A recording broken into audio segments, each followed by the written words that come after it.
दोस्तों, सर्दियों की एक बेहद सर्द और बर्फीली रात हवाओं में एक बूढ़ा आदमी जिसके चेहरे पर मौत का खौफ साफ झलक रहा था, हाथ में नंगी तलवार लिए अपनी हवेली से बाहर आता है। उसकी कांपती नजरों के सामने दो आदमी खड़े थे। वह बूढ़ा आदमी गुस्से और खौफ के मिले जुले भाव से चिल्लाता है कि क्या तुम मुझे मारने के लिए आए हो। तभी उनमें एक आदमी बड़ी विनम्रता से सिर झुकाकर कहता है कि हम तो आपकी दवाई लेकर आए हैं महाराज। उस बूढ़े आदमी की धड़कनें तेज थी। उसे लगा कि उसने अभी अभी किसी की आहट सुनी है। वह अपनी तलवार थामे चारों ओर नजरें दौड़ाता है जहां उसकी सुरक्षा में गार्ड खड़े थे। तभी एक वफादार नौकर आगे आता है और तसल्ली देते हुए कहता है कि महाराज, आपको कोई नुकसान नहीं पहुंचाएगा। राजा के बाद आप इस देश के सबसे ताकतवर इंसान हैं। यह सुनकर वो बूढ़ा आदमी दर्द भरी सांस लेता है और भारी आवाज में कहता है कि मेरे पास अब कोई पावर नहीं।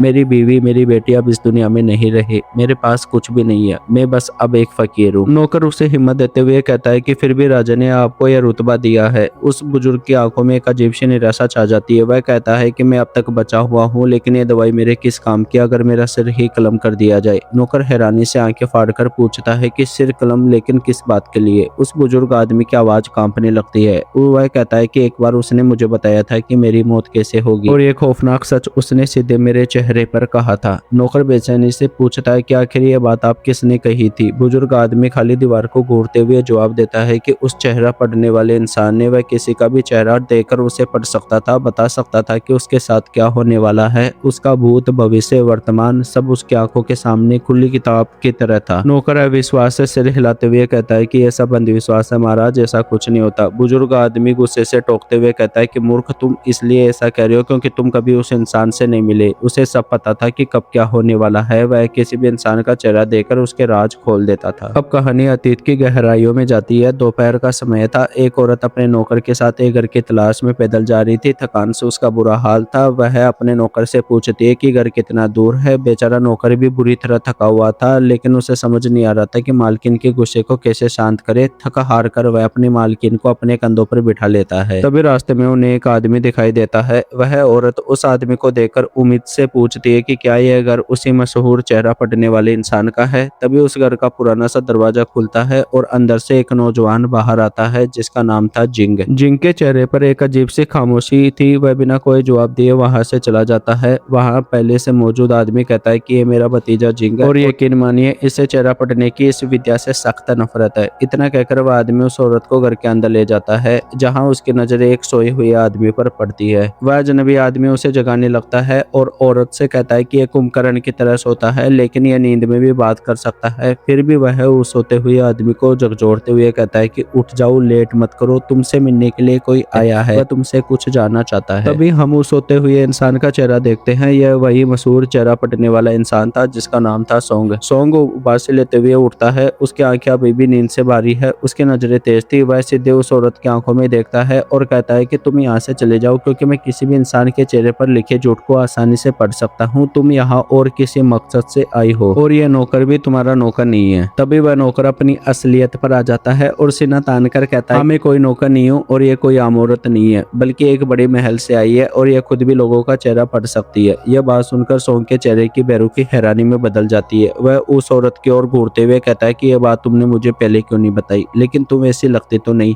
वो औरत मुस्कुराते हुए कहती है कि कोई बात नहीं, लेकिन मैं चाहती हूँ कि तुम मेरे साथ काम करो और इसके बदले में तुम्हें खूब सारा पैसा इनाम दूंगी, जितना तुमने सोचा भी नहीं होगा। इतने में ही वह नौकर सोंग के हाथ में एडवांस के तौर पर एक भारी शाही मोहर थमा देता है। औरत वहां से मुड़ते हुए चेतावनी भरे अंदाज में कहती है कि मेरे इस ऑफर को अच्छे से याद रखना। अगर ऑफर पसंद आए तो मेरे पास चले आना। वह नौकर भी जाते हुए सोंग के स्वाभिमान पर चोट करते हुए कहता है कि क्या तुम अपनी पूरी जिंदगी ऐसे ही गरीबी में बिताना चाहते हो। घर से बाहर आने के बाद वह नौकर उस औरत से पूछता है कि क्या चेहरा पढ़ने वाला इंसान आपको पसंद आया। औरत के चेहरे पर मुस्कान थी। वह कहती है कि सोंग सच में कमाल का है। आज तक मैंने जितने भी चेहरा पढ़ने वाले इंसान देखे वह उनमें सबसे नायाब और बेहतरीन है। अब दूसरी ओर कस्बे का सीन आता है, जहाँ वही नौजवान लड़का जिंग एक जगह पर खामोश बैठा हुआ था। अचानक सन्नाटे को चीरती हुई किसी के चिल्लाने की आवाज आती है। जिंग चौंक कर मुड़ता है। वह देखता है कि कुछ दूरी पर औरत के साथ बेरहमी से बदसलूकी की जा रही थी। जिंग का खून खौल उठता है। उसे यह न्याय देखा नहीं जाता। वह उस औरत को बचाने के लिए तेजी से आगे दौड़ पड़ता है, लेकिन तभी एक आदमी उसे पीछे से कसकर पकड़ लेता है। वह आदमी जिंग को रोकते हुए घबराहट में फुसफुसाता है कि पागल हो गए हो क्या, उसे छोड़ दो। जो आदमी उस औरत के साथ बदसलूकी कर रहा है वह कोई आम गुंडा नहीं है, बल्कि खुद एक पुलिस वाला है। अगर तुम बीच में पड़े तो वह तुम्हें सीधा जेल में चढ़ा देगा या जान से मार डालेगा, इसलिए जज्बाती होकर कोई बेवकूफी मत करो। कुछ देर बाद जिंग उदास और परेशान कदमों से वापस अपने घर की ओर लौट रहा था। घर पहुंचते ही उसे एक लाजवाब खुशबू आती है। उसने देखा कि सोंग और उसका साथी बड़े मजे से चूल्हे पर कुछ पका रहे थे। खाना खाते वक्त घर में एक अजीब सी खामोशी थी। जिनके दिमाग में शक के कीड़े दौड़ रहे थे। वह पूछता है कि मुर्गा लाने के लिए इतने पैसे कहाँ से आए। वह आदमी मुर्गी की हड्डी चबाते हुए बिना नजरे मिलाए झूठ बोलता है कि अरे आज वो जो दो लोग आए थे ना, वो औरत और वो आदमी, उन्होंने अपनी पेंटिंग करवाने के लिए हमारी पेंटिंग वाली ब्रश खरीद ली, जिससे हमें काफी पैसा मिला। जिंग एक पल के लिए रुकता है, फिर बेहद ठंडी आवाज में कहता है कि झूठ, वह ब्रश तो अभी भी अंदर पड़ी हुई है। यह सुनते ही आदमी के गले में निवाला अटक जाता है। अब जिंग धीरे से अपनी नजरें सोंग की ओर घुमाता है। उसकी आंखों में गुस्सा और निराशा थी। वह सोंग से पूछता है कि क्या तुमने उसका चेहरा पढ़ा। सोंग एकदम से डिफेंसिव हो जाता है। घबराहट छुपाते हुए कहता है कि हाँ, मैंने उसका चेहरा क्यों पढ़ूंगा, तुम कैसी बेतुकी बातें कर रही हो। लेकिन सोंग ज्यादा देर तक अपने अंदर को सच को दबा नहीं पाता। वह कुछ पल रुकता है, फिर उसकी आवाज में एक बगावत थी। वह जिंग की आंखों में आंखें डालकर कहता है कि अगर मैंने पढ़ भी लिया तो क्या,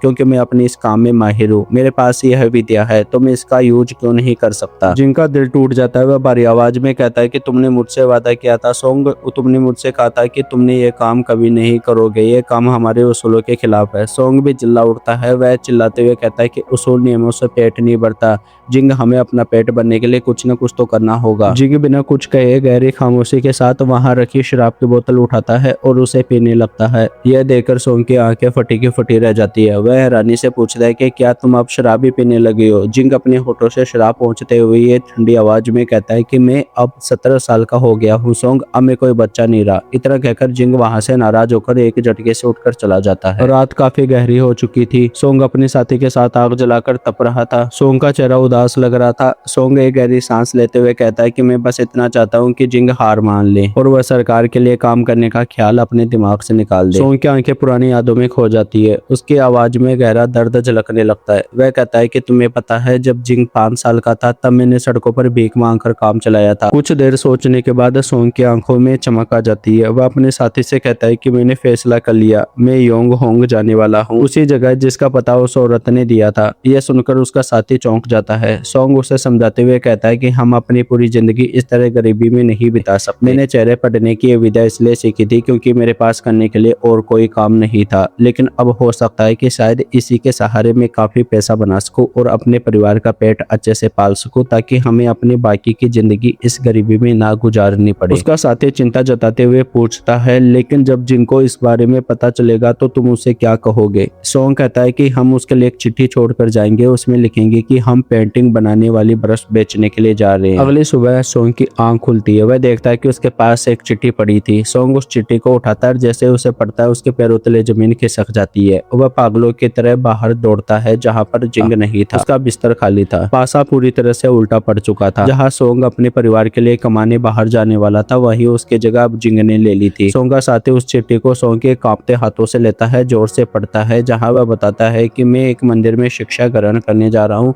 और इसके बाद मैं एक सरकारी अफसर बनूंगा। तब मैं लौटकर आप दोनों को अपने साथ ले जाऊंगा, तब तक आप अपना ध्यान रखना। सोंग का दिल बैठ जाता है। उसके बेचैन आंखें अभी भी जिंग का रास्ता देख रही थी। सोंग जिंग को रोकने के लिए आगे भागने की कोशिश करता है, लेकिन उसका साथी उसे कसकर पकड़ लेता है। साथी सोंग को समझाते हुए कहता है कि रुक जाओ सोंग, जिंग अपनी जिंदगी बनाने जा रहा है, वह एक अच्छा काम करने जा रहा है, इसलिए उसे रोको मत। सोंग भारी मन और आंसुओं से भरी आंखों के साथ वही खड़ा रह जाता है। उसका साथी दूर जाते हुए जिंग की ओर अपना हाथ हिलाता है और उसे एक खामोश अलविदा कहता है। दूर जाते हुए जिंग भी एक पल के लिए रुकता है और मुड़कर उन दोनों की ओर देखता है, सम्मान से झुकता है और उन्हें अपना आखिरी अलविदा कहकर अपने रास्ते पर आगे बढ़ जाता है। सोंग की आंखों में अब आंसुओं की धारा बह निकली थी। एक तरफ जिंग के जाने का दर्द तो दूसरी ओर अपने परिवार का भविष्य बदलने की जिद। अब कहानी का रुख बदलता है। सोंग और उसका साथी अब राजधानी आ चुके थे। तभी वह औरत अपने उसे नौकर के साथ वहां आती है। सोंग और उसके साथी को देखकर उसके चेहरे पर एक चालाक मुस्कान आ जाती है। वह अपने नौकर से फुसफुसाते हुए कहती है कि मुझे बहुत अच्छे से पता है कि इन दोनों नमूनों के साथ कैसे डील करना है। इनके लिए एक बहुत बड़ी और शानदार दावत का आयोजन करो। अगले सीन में सोंग और उसका साथी भूखे भेड़ियों की तरह मेज पर सजे शाही खाने पर टूट पड़े थे। वो बरसों बाद इतने शानदार भोजन का आनंद ले रहे थे। तभी उस विशाल लिविंग रूम का दरवाजा खुलता है और वह औरत अंदर आती है। हंसी मजाक के दौरान वह औरत माहौल की रंगीनी को गंभीर करते हुए एक बड़ा सवाल पूछती है कि इस देश में इस वक्त दो सबसे बड़े पावरफुल इंसान हैं, एक का नाम है ली और दूसरे का नाम है किम। वे दोनों रोज सत्ता के लिए एक दूसरे के खिलाफ भयानक लड़ाई लड़ते हैं। लोगों की जिंदगी जैसे उनके लिए कोई सिक्का या पैसा हो। यह बहुत ही खौफनाक है। आखिर तुम्हें क्या लगता है कि उन दोनों में से कौन जीतेगा? सोंग गंभीर होते हुए कहता है कि मैंने भी अफवाह सुनी। वह कहता है कि मैं इसका जवाब तब तक नहीं दे सकता जब तक कि मैं खुद अपनी आंखों से उन दोनों का चेहरा ना देख लूं। तभी वह मैडम आगे बढ़ती है और सोंग के हाथों में एक लेटर थमाते हुए प्रोफेशनल अंदाज में कहती है कि यह तुम्हारा कॉन्ट्रैक्ट है, इसे साइन कर लो। अब अगली सुबह सोंग अपनी जगह पर बैठा हुआ था। उसके सामने लोगों की एक लंबी कतार लगी हुई थी। यह वह सब लोग थे जो अपनी बारी का इंतजार कर रहे थे ताकि सोंग उनका चेहरा पढ़ सके। अपने सामने लोगों की इतनी लंबी कतार को देखकर सोंग बुरी तरह परेशान हो गया। काफी देर बाद सोंग थककर अपने साथी के साथ खाना खा रहा था। खाने का कोई स्वाद उसके गले के नीचे नहीं उतर रहा था। सोंग अपना सिर पकड़ते हुए पछतावे के साथ कहता है कि मुझसे बहुत बड़ी गलती हो गई। उस रात उसने हमें इतनी ज्यादा शराब पिला दी थी। सोंग हताश में कहता है कि नशे की हालत में बिना कुछ सोचे समझे हमने वह कॉन्ट्रैक्ट साइन कर लिया और अब हम बुरी तरह फंस गए हैं। अब अगले सीन में सोंग और उसका साथी हवेली की गलियारों में छुप छुपाते हुए दबे पाव आगे बढ़ रहे। सोंग फुसफुसाते हुए अपने साथी से कहता है कि मैं काफी दिनों से इस हवेली को ऑब्जर्व कर रहा हूँ। यहाँ पर एक खास कमरा है जिसके अंदर बड़े अमीर लोग ये जाते हैं। अगर हमें सच में कोई बड़ा मौका पाना है तो हमें यहाँ से निकलना होगा और हमें उस कमरे के अंदर जाकर देखना होगा कि वहाँ पर आखिर होता क्या है। इसलिए चुप छुपाते हुए आखिर में वह उस कमरे के अंदर दाखिल हो जाते हैं। वह इधर उधर नजर दौड़ा ही रहे थे कि तभी उन्हें बाहर कदमों की आहट सुनाई देती है। इसलिए दोनों कमरे के अंदर छुप जाते हैं। कमरे का दरवाजा खुलता है और वह औरत अपनी साथियों के साथ अंदर आती है। कुछ ही देर बाद में उस औरत का नौकर हड़बड़ाता हुआ अंदर आता है और घबराहट में कहता है कि पुलिस चौकी से एक पुलिस वाला आपसे मदद मांगने आया है। गाँव में एक मर्डर हुआ है, वह चाहता है कि आप कातिल को पकड़ने में उसकी मदद करें। मैडम चिढ़ते हुए धीमी आवाज में कहती है कि आखिर मैं कातिल को पकड़ने में कैसे मदद कर सकती हूँ? चेहरा पढ़ना उतना भी आसान नहीं है। लेकिन फिर भी वो अपने चेहरे पर एक छोटी बनावटी मुस्कान सजाती है और उस पुलिस वाले से मिलने के लिए बाहर चली जाती है। बाहर हॉल में पुलिस वाला मैडम को बता रहा था कि गांव में एक मर्डर हुआ है और उसे खूनी को पकड़ने में उसकी मदद चाहिए। तभी सोंग को यह मौका बिल्कुल सही लगता है। वह बाहर आता है और उस मौके का पूरा फायदा उठाते हुए पुलिस वाले के सामने पहुंचता है। सोंग पूरे आत्मविश्वास के साथ कहता है कि मैं इस मैडम का बिजनेस पार्टनर हूँ और मैडम ने मुझे अंदर ही बता दिया था कि अभी कोई पुलिस वाला आएगा जिसके तुम्हें इन्वेस्टिगेशन में मदद करनी होगी। पुलिस वाला ये बात सुनकर हैरान और खुश हो जाता है। वह चमकती आंखों से कहता है कि कमाल, आप सच में पहले से सब जानते हैं। इसके बाद पुलिस वाला सीधे सोंग को अपने साथ पुलिस चौकी लेकर निकल जाता है। पुलिस चौकी पहुंचकर पुलिस वाला सोंग को बताता है कि हमने शक के बिना पर इन 3 आदमियों को पकड़ा है, लेकिन इन तीनों में से कोई भी अपना जुर्म कबूल नहीं कर रहा। सोंग आगे बढ़ता है, उन तीनों आदमियों के चेहरे को ध्यान से देखता है। फिर भी वह पुलिस वाले के पास जाता है और कहता है कि मुझे एक बार लाश को देखने की जरूरत है।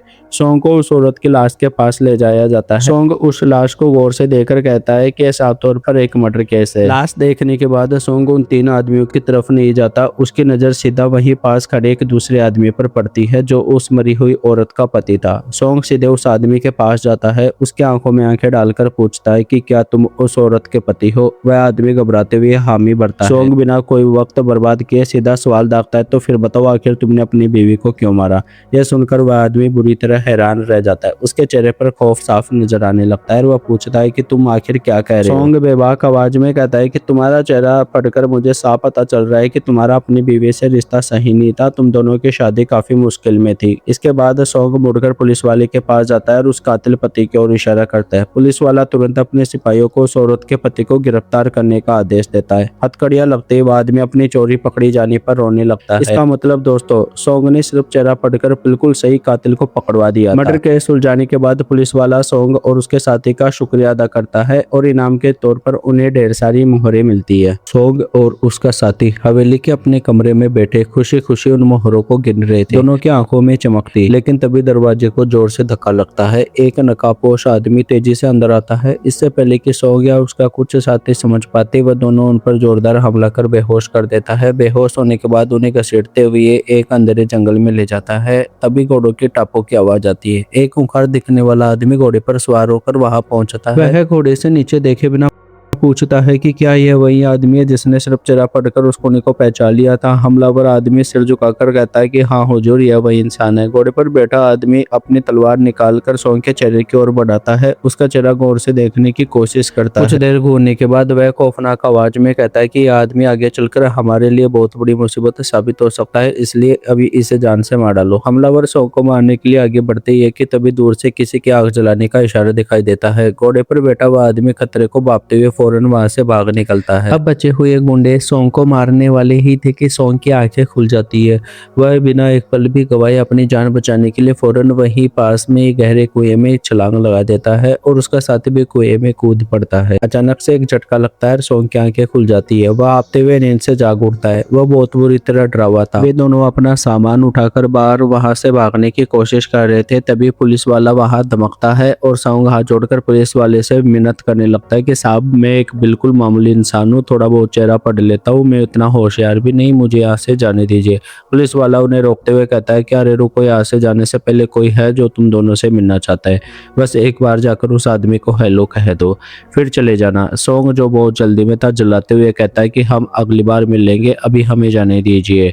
यह सुनकर पुलिस वाला हैरान रह जाता है। वह पीछे मुड़ते हुए खुद से बड़बड़ाता है कि आखिर ऐसा कौन बेवकूफ होगा जो इस राज्य के सबसे ताकतवर इंसान राजा किम जोंग से मिलने के लिए मना करेगा। उनसे मिलना तो सौभाग्य की बात है। किम जोंग ये नाम सुनते ही सोंग के कदम वही जम जाते हैं। वह तुरंत पीछे मुड़ता है और पुलिस वाले के पास आकर कहता है कि क्या अभी आपने किम जोंग का नाम लिया? पुलिस वाला कहता है कि हाँ, तुम उनसे मिलना चाहते हो, अगर तुम बिजी हो तो चलो कोई बात नहीं। सोंग अपनी बात पलटते हुए जोश से कहता है कि अरे कोई बात नहीं, हम तो बाद में भी वो काम कर लेंगे, राजा से मिलना एक बहुत बड़ी खुशनसीबी की बात है। अब पुलिस वाला उन दोनों को पूरे सम्मान के साथ राजा किम जोंग के शाही कक्ष में लेकर जाता है। प्रिंस किम अपनी भारी दमदार आवाज में पूछते हैं कि क्या यही वह आदमी है जिसने उस खूनी को सिर्फ चेहरा देकर पकड़वा दिया था? पुलिस वाला सम्मान से कहता है कि हाँ महाराज। तभी प्रिंस किम धीरे से पीछे मुड़ते हैं और सोंग की ओर देखते हैं। उस महान इंसान का चेहरा देखते ही सोंग की आंखें फटी रह जाती है। वह मनी मन उसके कैरेक्टर को पढ़ने लगता है। बेहद बहादुर, अपनी जिद का पक्का और कड़े अनुशासन वाला यह इंसान वास्तव में बिल्कुल वैसा ही है जैसा लोग कहा करते थे। राजा किम की नजरें सोंग पर टिक जाती है। वह कहता है कि तुम मेरे चेहरे को इतना क्यों घूर रहे हो? क्या तुम मेरा चेहरा पढ़ रहे हो? सोंग पूरे आत्मविश्वास के साथ आगे की ओर जाता है और झुककर कहता है, महाराज जैसा लोग आपके बारे में बताते हैं ठीक वैसा ही आपका चेहरा है। आपका चेहरा आपके बारे में बहुत कुछ चीख चीख कर कहता है। राजा किम हल्के से मुस्कान के साथ कहते हैं कि लोग कहते हैं कि मेरा चेहरा एक टाइगर जैसा है। सोंग बिना किसी हिचकिचाहट के कहता है कि इसमें कोई दो राय नहीं है महाराज, आप सच में एक टाइगर की तरह बेहद ताकतवर और मजबूत इंसान है। यह सुनकर राजा किम जोर से हंसने लगते हैं। वे सोंग की इस समझदारी से काफी खुश हो जाते हैं। अगले सीन में सोंग राजा के कक्ष बाहर आता है। उसका सीना गर्व से चौड़ा था। वह अपने साथी को खुशखबरी देते हुए बताता है कि राजा ने उसे जांच विभाग में सबसे काबिल और ईमानदार लोगों को नियुक्त करने की जिम्मेदारी है। जांच विभाग में नौकरी पाने के लिए लोगों की भारी भीड़ जमा थी। एक लंबी कतार लगी हुई थी। वहां पर अपनी कुर्सी पर बोस की तरह बैठा सोंग हर इंसान के चेहरे को बड़ी गहराई से परख रहा था। वह बखूबी हर इंसान की खूबी और खामियों के बारे में अपनी नॉलेज वहां मौजूद अधिकारियों को दे रहा था। उसके इशारे और चेहरे पढ़ने की गजब विद्या के आधार पर राज्य के लिए सबसे बेहतरीन लोगों की भर्ती की जा रही थी। जांच विभाग में भर्ती का काम जोरों पर चल रहा था। तभी एक बड़े रुतबे वाला अमीर प्रभावशाली आदमी आता है। वह अपने एक उम्मीदवार को लेकर आया था। वह अपनी पावर का रौब दिखाते हुए उस आदमी को विभाग में भर्ती करने के लिए सिफारिश करता है। सोंग बिना कुछ तमाशा किए शांति से उस उम्मीदवार का चेहरा देखता है। एक बार के लिए वह उसे सही उम्मीदवार बताकर उसकी भर्ती पर मुहर लगा देता है। वही रुतबे वाला आदमी घमंडी मुस्कान के साथ वहां से मुड़ता है और उसी उम्मीदवार के जाने के बाद अगले ही पल जैसे ही वह सोंग पास में खड़े पुलिस वाले को अपने पास बुलाता है। सोंग धीमी लेकिन गंभीर आवाज में उस पुलिस वाले से कहता है कि तुम्हें क्या लगता है? उसका चेहरा देखकर मुझे खौफनाक फीलिंग आ रही है। ये आदमी बिल्कुल बर्बाद है, अंदर से पूरी तरह सड़ा हुआ इंसान है। इसे जाने मत दो, इसकी तलाशी लो। सोंग का इशारा मिलते ही पुलिस वाले तुरंत हरकत में आ जाते हैं और दौड़कर उस उम्मीदवार को रोक लेते हैं और उसकी कड़ी तलाशी लेने लगते हैं। तभी सबके होश उड़ जाते हैं। उस आदमी के पास से कई गैर कानूनी चीजें, चोरी का सामान बरामद होता है जिसे बड़ी चालाकी से अंदर छुपा कर लाया था। बिना कोई वक्त गवाए पुलिस वाले उसे फौरन गिरफ्तार कर लेते हैं। सब देखकर वह भर्ती अधिकारी पूरी तरह हैरान रह जाता है। सोंग की इस अचूक विद्या को देखकर दरबार में मौजूद हर इंसान हैरान था। अब जांच विभाग में सोंग का रुतबा और भी ज्यादा बढ़ चुका था। अगले ही पल सोंग को दरबार में बुलाया जाता है। सोंग दरबार में पहुंचकर राजा को सिर झुकाकर प्रणाम करता है। राजा अपनी गंभीर आवाज में कहता है, मैंने काफी तुम्हारी तारीफ सुनी है, लेकिन मुझे एक बात जाननी है, क्या तुम किसी इंसान का चेहरा पढ़कर उसका भविष्य बता सकते हो? सोंग बड़ी विनम्रता से कहता है, महाराज मैं किसी इंसान का भविष्य सीधे तौर पर नहीं बता सकता, सकता, लेकिन किसी के चेहरे से उसके अतीत, उसकी आदतों के बारे में जरूर जाना जा सकता है। तभी बाहर से आहट होती है। कुछ लोग सोंग से मिलने के लिए आए थे। सोंग का साथी उन्हें बाहर रोकते हुए झड़क कर कहता है कि वो आराम कर रहा है, अभी यहाँ से चले जाओ, लेकिन वो आदमी मानने को तैयार नहीं थे। शोर सुनकर सोंग खुद बाहर जाता है और उसकी नजर अंधेरे में खड़े एक आदमी पर पड़ती है। उस आदमी की शक्ल देखते ही सोंग के होश उड़ जाते हैं और वो फौरन घुटनों के बल जमीन पर झुक जाता है, क्योंकि वह और कोई नहीं बल्कि खुद सम्राट भेष बदल कर आए थे। सम्राट सोंग को कहते हैं कि मैं तुमसे अचानक से मिलने आया हूँ, इसकी एक बहुत बड़ी वजह है। कुछ लोग मुझे मेरी गद्दी से उखाड़ फेंकना चाहते हैं। मुझे पता लगाना है कि मेरी पीठ पीछे मेरे खिलाफ कौन साजिश रच रहा है, ताकि मैं आने वाले बुरे समय के लिए तैयार रह सकूं। सोंग घबराते हुए कहता है कि महाराज, शायद इस बड़े काम के लिए मैं सही आदमी नहीं हूँ, लेकिन सम्राट उसे अपनी कसम देकर इस काम के लिए मना लेते हैं। राजा कहता है कि आज से तुम मेरे दरबार में गुप्त सलाहकार के तौर पर रहोगे। तुम लोगों का चेहरा पढ़कर मुझे बताओगे कि वे मेरे बारे में क्या सोच रखते हैं। अब सोंग दरबार में घूमकर लोगों पर कड़ी नजर रख रहा था। तभी उसकी नजर एक पुराने राजा की पेंटिंग पर जाती है। पेंटिंग को देखकर वह बड़बड़ाता है कि एक ऐसा इंसान जिसने राजा बनने के लिए खुद के ही सगे भाई को मार डाला था, यह चेहरा किसी और का नहीं बल्कि एक गद्दार का चेहरा है। फिर राजा ने गहरी सांस लेते हुए सोंग से कहा, अब तुम्हें राजकुमार शिवांग का चेहरा पढ़ना है, और मेरा मतलब सिर्फ उसका चेहरा पढ़ने से नहीं है, तुम्हें उसकी आत्मा में झांक कर देखना होगा। रात के वक्त राजकुमार शिवांग पहली बार सोंग के सामने आता है। सोंग बहुत ही बारीकी से उसके चेहरे की स्टडी करता है। अगले दिन सोंग राजा को पूरी तसल्ली देते हुए बताता है कि महाराज, राजकुमार शिवांग में इतनी हिम्मत नहीं है कि वो आपको राजगद्दी से हटाने की कोई साजिश रच सके। आपको उसकी तरफ से फिक्र करने की कोई जरूरत नहीं है। सम्राट गहरी नजरों से पूछते हैं कि क्या तुम्हें इस बारे में पूरा यकीन है? सोंग पूरे विश्वास से कहता है कि 100% महाराज। तभी राजा का स्वर नरम पड़ जाता है। वह पूछते हैं कि सोंग, क्या तुम्हारा कोई बेटा है? सोंग हामी भरते हुए बताता है कि उसका एक बेटा है। सम्राट की आंखों में एक पिता की बेबसी झलकती है। वह कहते हैं कि मुझे खुद की जान जाने का कोई खौफ नहीं है सोंग, मुझे चिंता है तो बस अपने बेटे की। मेरे जाने के बाद आखिर वह इस जालिम दुनिया में कैसे सरवाइव कर पाएगा? उसकी जान को हमेशा खतरा रहेगा। अगले दिन सोंग अपने काम से जा रहा था। तभी उसकी नजर सरकारी परीक्षा दे रहे एक लड़के पर पड़ती है। वह कोई और नहीं बल्कि उसका खुद का बेटा जिंग था। अधिकारी जिंग से कह रहा था कि परीक्षा में सबसे ज्यादा नंबर इसी के आए हैं। सोंग तुरंत आगे बढ़कर अपने बेटे का कान पकड़ता है और उसे साइड में ले जाकर डांटते हुए पूछता है कि तुम आखिर यहाँ पर क्या कर रहे हो? जिंग कहता है कि मैंने आपसे कहा तो था कि मुझे एक सरकारी अफसर बनना है, मैंने इसके लिए अपना नाम भी बदल लिया। पिताजी, मुझे माफ कर दीजिए कि मैं आपको उस हाल में छोड़कर आ गया। बेटे के आंसू देखकर सोंग का दिल पसीज जाता है। वह प्यार से कहता है, कोई बात नहीं मेरे बेटे, लेकिन अब जब तुम जो भी काम करो उसमें अपना बेस्ट देना। जिंग नम आंखों से अपने पिता को विदा कहकर वहां से चला जाता है। सोंग जब अपने घर लौटता है तो वहां पर 3 आदमी उसका इंतजार कर रहे थे। वे सोंग को एक शाही लेटर थमाते हुए कहते कि राजा ने भेजा है। लेटर पढ़ते ही सोंग के पैरों तले जमीन खिसक जाती है। राजा ने लिखा था, सोंग, जब तक तुम यह खत पढ़ रहे होगे तब तक मैं इस दुनिया से जा चुका हूँगा। मेरा बेटा भी इस दुनिया में अकेला है, उसका कोई भरोसेमंद साथी नहीं है, इसलिए मैं चाहता हूँ कि तुम पल पल उसकी रक्षा करो। जब तक वह सही उम्र तक न पहुंच जाए तुम उसे अपने बेटे की तरह मानकर उसका साथ दो। यही मेरी आखिरी आज्ञा है, यही मेरी विनती है। सोंग दौड़कर प्रिंस किम के पास जाता है और उन्हें खत दिखाता है। प्रिंस किम कहते हैं कि महाराज को सब पता था, लेकिन तुमने जिन चेहरों को पढ़ा उनमें कोई भी गद्दार का नहीं निकला। क्या तुमने राजकुमार शिवांग का चेहरा अच्छे से पढ़ा था? राजा को सबसे ज्यादा शक उसी पर था। सोंग यह सुनकर कहता है कि मुझसे गलती होने की कोई गुंजाइश ही नहीं थी, लेकिन तभी कहानी में असली तूफान आता है। अचानक दरबार में एक नए किरदार की एंट्री होती है। सोंग जैसे ही उस इंसान को देखता है उसे दाल में कुछ काला नजर आता है और तभी उसकी नजर उस आदमी के पीछे खड़े एक दूसरे शख्स पर जाती है। सोंग की सांसें अटक जाती है। जिसका चेहरा उसने रात में पढ़ा था वह असली राजकुमार शिवांग था ही नहीं, वह तो राजकुमार के लिए काम करने वाला एक मामूली आदमी था जिसे शिवांग ने अपनी जगह भेज दिया था। और अब जो शख्स उसके सामने खड़ा था वही असली राजकुमार शिवांग था। सोंग उसके चेहरे को करीब से देखता है। एक खूंखार भेड़िए जैसा चेहरा, उसके चेहरे पर खौफनाक शैतानी मुस्कान तैर थी, एक सच्चे गद्दार का चेहरा। सोंग को एहसास होता है कि उसे कितनी भयानक भूल हो चुकी थी। शिवांग धीरे से सोंग की तरफ मुड़ता है और हंसते हुए कहता है कि तुम ही हो वो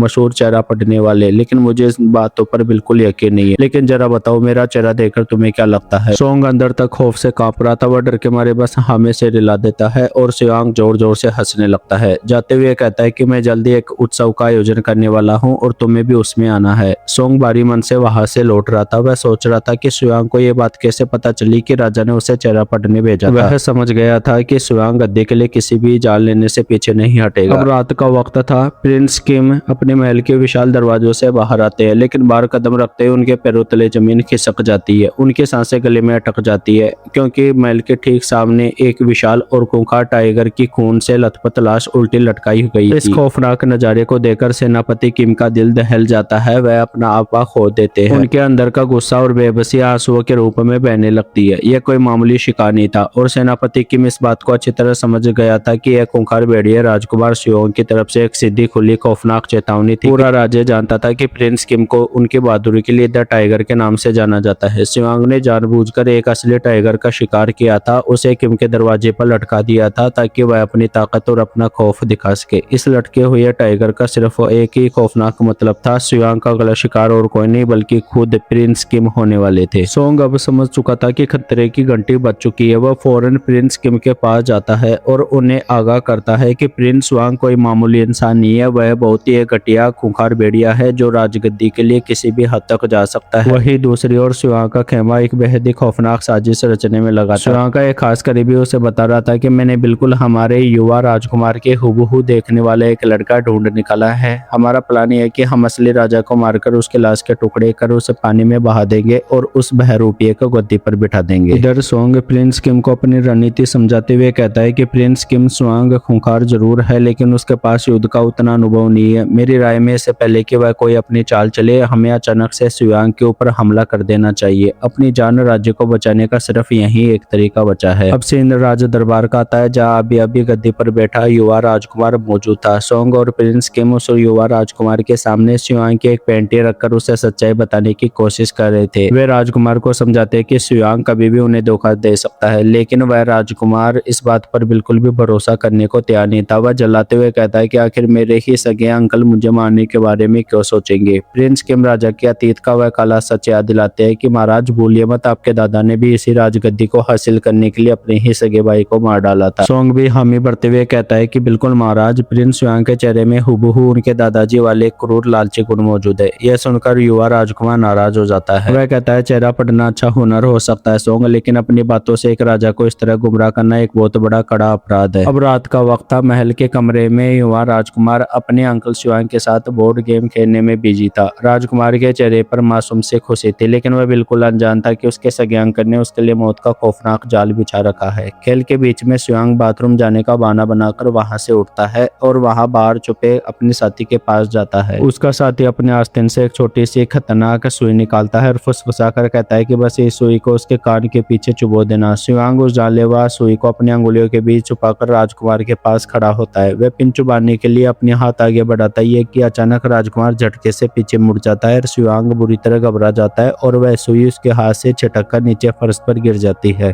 अगले दिन सुबह प्रिंस किम सोंग से मिलते हैं। उसके चेहरे पर चिंता की लकीरें थी। प्रिंस किम सोंग को बताता है कि तुमने पिछली रात जो मुआयना किया उसकी खबर युवा राजकुमार तक पहुंच गई है और वे इस बात से बहुत ज्यादा नाराज है। प्रिंस किम एक और चौंकाने वाली बात बताते हैं कि राजकुमार अब खुद लाइब्रेरी में दिन रात चेहरा पढ़ने की कला का गहराई से अध्ययन कर रहे हैं। सोंग यह सुनकर बुरी तरह चौंक जाता है। वह घबराहट में प्रिंस किम से सवाल करता है क्या सच में राजकुमार चेहरा पढ़ने की कला का अध्ययन कर रहे हैं। प्रिंस किम के हाँ कहते ही सोंग के दिमाग का एक खतरनाक प्लान कौन जाता है। वह फौरन वहां से दौड़ते हुए महल की लाइब्रेरी की ओर जाता है, किताबों के पन्ने पलटता है और एक खास किताब वहां से उठा लेता है। लाइब्रेरी से निकलकर सोंग सीधा उस औरत के पास पहुंचता है। सोंग उसके आंखों में देखकर बहुत ही ठंडी आवाज में कहता है मैंने सुना है तुम्हारे हाथों में गजब का जादू है। तुम बहुत ही खूबसूरत और असली दिखने वाले मॉल्स बना सकती हो। तुम किसी भी इंसान के शरीर या चेहरे पर एक नकली तिल उकेर सकती हो। सोंग अपना इरादा साफ करते हुए कहता है कि मुझे प्रिंस वांग के चेहरे पर एक तिल बनाना है। यह सुनते ही उस औरत के पैरों तले जमीन खिसक जाती है। वह चीखते हुए कहती है कि क्या तुम पागल हो, मैं ऐसा बिल्कुल नहीं करूंगी, वह मुझे जिंदा नहीं छोड़ेगा। सोंग कहता है कि तुम्हें याद है ना वो कॉन्ट्रैक्ट है, तुमने ही मुझे धोखे से साइन करवाया था। अगर मैं स्वांग के चेहरे पर तिल बनाने के दौरान पकड़ा गया तो मैं राजा को कहूंगा कि यह सब करने का ऑर्डर तुमने ही मुझे दिया था। सोंग एक कदम आगे बढ़कर कहता है कि अगर मैं फंसा तो यकीन मारो मेरे साथ तुम भी बहुत बुरी फंसोगी और मौत के घाट उतारी जाओगी। अब उस औरत के पास सोंग की बात मानने के अलावा और कोई चारा नहीं बचा था। वो खौफ के मारे इस जानलेवा खेल में सोंग का साथ देने के लिए तैयार हो जाती है। अब रात को प्रिंस स्वांग अपने कक्ष में गहरी नींद में सोया हुआ था, तभी दरवाजे से आहट होती है। सोंग, उसका साथी और वह औरत तीनों दबे पाव अपने सांसें रोककर स्वांग के कमरे में दाखिल होते हैं। वे धीरे से स्वांग के बिस्तर के पास जाते हैं और एक खास तरह की जड़ी बूटी सूंघाते हैं। तभी वो औरत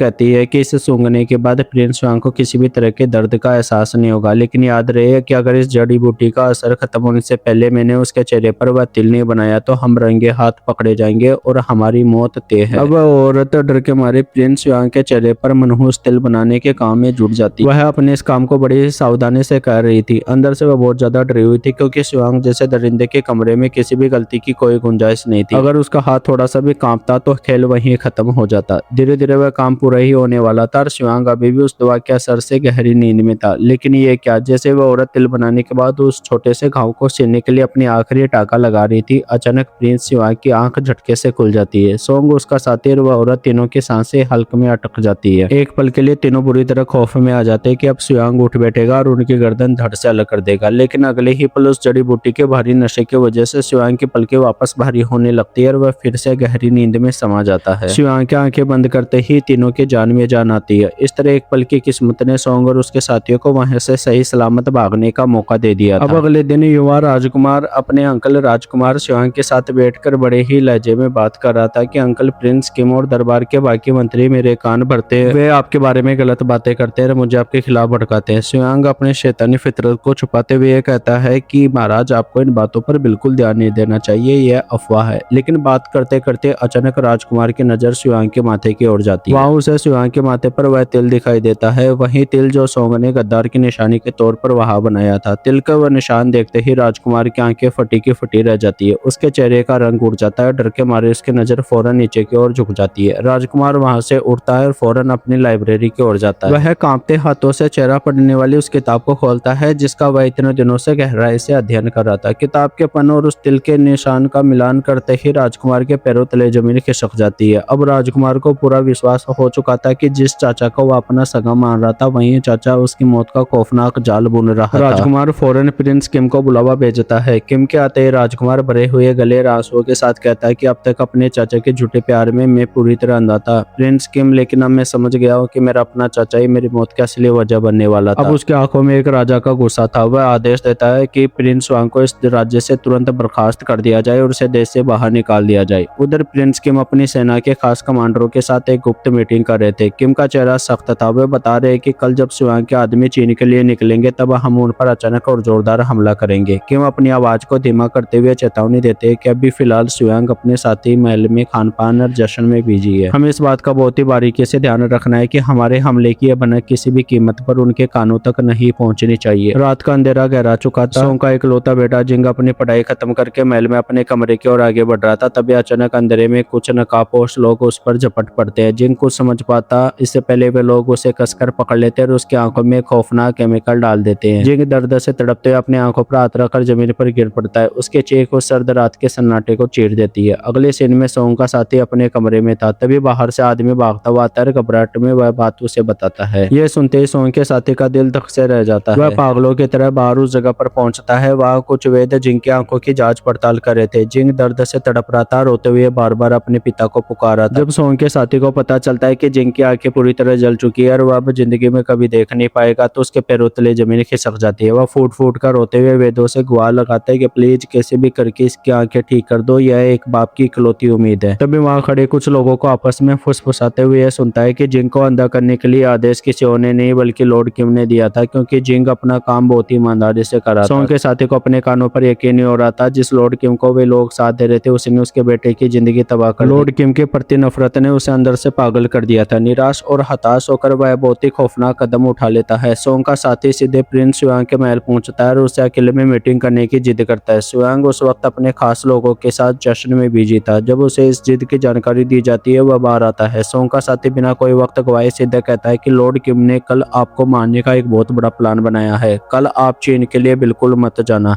क्योंकि रास्ते में आपके लिए मौत का जाल बिछाया गया है। यह सुनकर युआंग एक पल के लिए हैरान रह जाता है। सोंग का साथी आंसू और गुस्से से भरी आवाज में कहता है कि क्योंकि तुमने सोंग से वादा किया था कि तुम उसके परिवार को उसका खोया हुआ मान सम्मान वापस दिलाओगे। अगर वह तुम्हारे लिए काम करे तो मैं बस यही चाहता हूँ कि तुम मेरे दोस्त सोंग को अपने दरबार में एक ऊंचा ओहदा दिलाओ और उसके अंधे बेटे को इतनी दौलत और सुरक्षा दो कि उसे जिंदगी में फिर कभी कोई परेशानी ना झेलनी पड़े। बस मेरी यही विनती है। युआंग मुस्कान के साथ कहता है कि मैं वादा करता हूँ और प्रिंस युआंग अपना वादा कभी नहीं तोड़ता। लेकिन दोस्तों यहाँ एक बहुत बड़ा और चौंका देने वाला ट्विस्ट आता है। दरअसल यह सब बहुत ही गहरी और खौफनाक चाल थी। जिनकी आंखों में केमिकल लॉर्ड किम ने नहीं डलवाया था। यह सब जानबूझकर किया गया था ताकि सोंग का साथी जज्बाती होकर गुस्से में प्रिंस युआंग के पास जाए और लॉर्ड किम के हमले का सारा प्लान उगल दे। सोंग का साथी उसे स्वांग के पास जाने और किम के हमले का प्लान वाली सारी बातें सच बता देता है। यह सुनकर सोंग को वो अपने कानों पर भरोसा नहीं होता। सोंग रोते चीखते हुए कहता है कि अरे मूर्ख, तूने ये क्या कर दिया? अगर तेरी इस गलती की वजह से आज लॉर्ड किम की जान जाती है तो वे लोग हमें नहीं छोड़ेंगे, हम सभी की जान ले ली जाएगी, हम सब मरने वाले हैं। सोंग बिना एक पल गवाए उस खौफनाक अनहोनी को रोकने के लिए पागलों की तरह घर से बाहर भागता है। वह किसी भी कीमत पर लॉर्ड किम को रोकना चाहता था, लेकिन बहुत देर हो चुकी थी। सोंग दौड़ते हुए लॉर्ड किम के पास जाता है और उनसे कहता है कि आपको यहाँ से भागना होगा। किम कहता है कि किसके लिए, लेकिन सोंग कुछ कह पाता है। इससे पहले स्वांग घोड़े पर सवार अपने साथियों के साथ वहां आ चुका था। अब जबकि वहां चुपचाप खड़ा था, स्वांग कहता है कि आपकी उम्र 70 साल की हो चुकी है, जहाँ तक मुझे पता है आपने अपनी लाइफ को काफी अच्छे से जी लिया। किम कहता है कि तुम्हारा कहने का क्या मतलब है? स्वांग कहता है कि अब वो वक्त आ गया, हिसाब बराबर कर ले। किम कहता है कि तुम्हारा किस बात से मतलब है? स्वांग कहता है कि अब इस बारे में तुम्हें जल्दी पता चल जाएगा। किम आगे कुछ कह पाता है। इससे पहले स्वांग का एक साथी हाथ में हथियार उठाकर किम को मारने के लिए दौड़ पड़ता है, लेकिन स्वांग बीच में आकर उसे पकड़ लेता है। इसके बाद वहां खड़े दोनों पक्षों के बीच लड़ाई होती है, जहाँ स्वांग के साथी किम की सेना पर भारी पड़ जाते हैं। अब बेचारा किम अकेला खड़ा था